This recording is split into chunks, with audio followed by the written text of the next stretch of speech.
Et si la moindre de nos pensées, le moindre de nos sentiments, même ceux dont on n'a pas conscience, eh bien, s'ils avaient un impact sur l'univers tout entier? C'est une idée assez vertigineuse, et c'est précisément ce qu'on va décortiquer aujourd'hui, en allant voir directement ce que les sources nous en disent.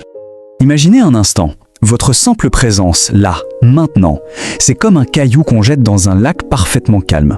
Ça crée des ondes, des ondulations qui s'étendent à l'infini.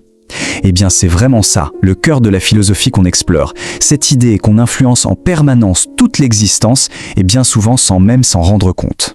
Et voilà la phrase qui met le feu aux poudres. Tu ne pourras jamais être libre si tu as un impact. C'est assez radical comme affirmation, non? C'est notre point de départ. Et ça nous force à tout repenser. La responsabilité, la création, et même ce que ça veut dire être libre. Alors, pour y voir plus clair dans cette vision du monde, on va suivre un plan en 4 étapes. D'abord, on va regarder de plus près cet impact inconscient. Ensuite, on verra comment cette fameuse vibration personnelle entre en jeu. Après ça, on va décortiquer la différence, qui est cruciale, entre créer et émaner. Et pour finir, tout ça nous mènera à l'idée de souveraineté intérieure. Allez, c'est parti. Bon, première étape. La question de base, c'est comment est-ce seulement possible? Comment une seule personne peut-elle avoir une influence sur tout le reste, sur l'ensemble de la réalité?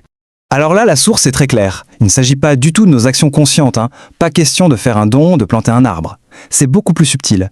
Pensez par exemple à l'effet de la Lune sur les marées. La Lune, elle ne fait rien de particulier. Et pourtant, sa simple existence a un effet gravitationnel colossal. Eh bien, c'est exactement ce genre d'impact, un impact inhérent dont on parle ici. Et pour expliquer d'où vient cet impact, la source amène un concept vraiment fascinant, celui du double corrompu. Il faut l'imaginer comme une sorte d'ombre, une version inversée de nous-mêmes qui agit dans notre dos, dans l'inconscient. Du coup, même si on a les meilleures intentions du monde, cette ombre peut générer, sans qu'on le veuille, des conséquences négatives. C'est un peu comme une pollution invisible qui viendrait, oui, souiller la vie, pour reprendre les termes. Donc ce qui est crucial de comprendre, c'est que cette pollution vibratoire, elle a plusieurs origines. Ça peut venir de cette part d'ombre, oui, mais pas seulement. Ça vient aussi de nos propres vibrations quand elles débordent de notre espace personnel ou même d'une simple intention d'aider quelqu'un qui, si elle n'est pas maîtrisée, se transforme en fait en une sorte d'ingérence. Et tout ça, eh bien ça s'accumule et ça pèse sur le collectif. Ok, donc si cet impact est partout et largement inconscient, est-ce qu'on est condamné à polluer l'existence quoi qu'on fasse ? Eh bien d'après cette philosophie, non. La solution, la clé, elle se trouverait dans notre capacité à ressentir notre propre vibration. Et là, attention, parce que l'idée est vraiment radicale. On nous dit que l'outil le plus puissant pour se maîtriser, ce n'est ni la pensée, ni même l'émotion. Non, c'est une conscience beaucoup plus fine, un ressenti direct de sa propre énergie, de sa vibration. C'est vraiment la pierre angulaire de tout le système. Et attention, ce n'est pas juste une idée en l'air, c'est un vrai processus, une méthode en 4 étapes. D'abord, on aiguise cette capacité de ressenti.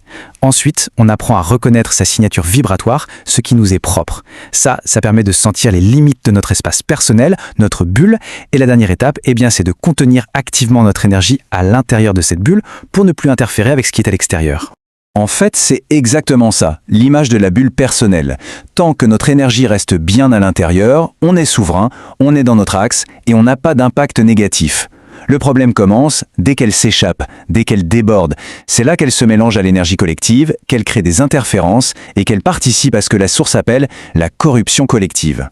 Toute cette idée de contenir son énergie, ça nous amène logiquement à une question centrale, celle de la création. Qu'est-ce qu'on fait de nos idées, de nos projets? Est-ce qu'on doit les projeter dans le monde ou au contraire les cultiver à l'intérieur de nous? C'est là qu'on touche à la différence fondamentale entre émaner et créer en soi. Ce tableau y résume parfaitement les deux approches.